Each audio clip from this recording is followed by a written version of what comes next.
Jumat pagi 31 Oktober, udara Palembang masih diselimuti kabut tipis ketika EL, siswi SMP Negeri 30 Palembang berjalan kaki menuju sekolahnya.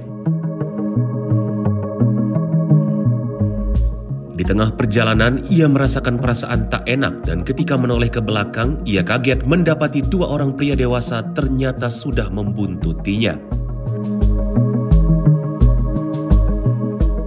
Meski sempat disergap kedua pelaku, EL akhirnya berhasil melarikan diri setelah menggigit tangan salah satu pelaku. Langsung nak disuntiknya, suntiknya nyampak katanya.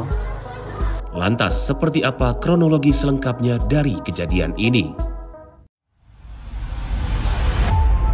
Saksikan Saksi Kata hanya di YouTube Sri Poku TV.